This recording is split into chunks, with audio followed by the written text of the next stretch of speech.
ये खबर पारुल यूनिवर्सिटी द्वारा प्रस्तुत की गई है। आज के डिजिटल दौर में सिर्फ पैसे बचाना ही नहीं बल्कि उन्हें सुरक्षित रखना जरूरी, डॉक्यूमेंट संभालना और सरकारी सेवाओं तक आसान पहुंच भी उतनी ही जरूरी हो गई है। इसी को ध्यान में रखते हुए भारत सरकार ने कई ऐसे मोबाइल ऐप्स यानी कि गवर्नमेंट मोबाइल ऐप्स लॉन्च किए हैं जो आपकी रोजमर्रा की वित्तीय और सरकारी ज़रूरतों को आसान बना देते हैं। इन ऐप्स की मदद से आप घर बैठे अपने ज़रूरी डॉक्यूमेंट सुरक्षित तरीके से रख सकते हैं, पेमेंट कर सकते हैं और कई सरकारी सेवाओं का फ़ायदा भी उठा सकते हैं, वो भी बिना लाइन में खड़े हुए। इनमें से पहला ऐप है डिजी लॉकर। डिजी लॉकर एक ऐसा डिजिटल लॉकर है जहां आप अपने आधार, पैन, ड्राइविंग लाइसेंस, मार्कशीट जैसे ज़रूरी डॉक्यूमेंट्स सुरक्षित रख सकते हैं।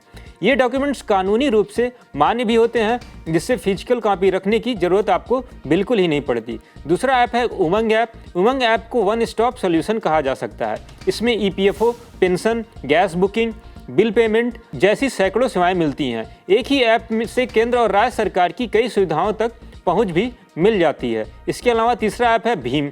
भीम ऐप भारत की आधिकारिक यूपीआई पेमेंट प्लेटफॉर्म है। इससे आप तुरंत अपने पैसे क्यूआर कोड के जरिए एक जगह से दूसरी जगह भेज सकते हैं और बिल भी भर सकते हैं, वो भी सीधे बैंक अकाउंट के माध्यम से।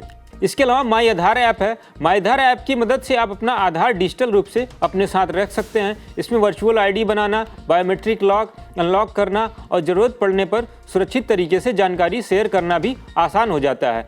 पहले इस काम के लिए एम आधार ऐप का इस्तेमाल किया जाता था, लेकिन हाल ही में सरकार ने एम आधार ऐप को बैन कर माई आधार ऐप शुरू किया है। इसके अलावा पांचवा ऐप है एम परिवहन ऐप। एम परिवहन में आप अपनी गाड़ी के डॉक्यूमेंट जैसे आरसी, ड्राइविंग लाइसेंस डिजिटल रूप से रख सकते हैं। ट्रैफिक चेकिंग के दौरान भी ये डिजिटल डॉक्यूमेंट मान्य होते हैं। क्यों जरूरी है ये ऐप्स?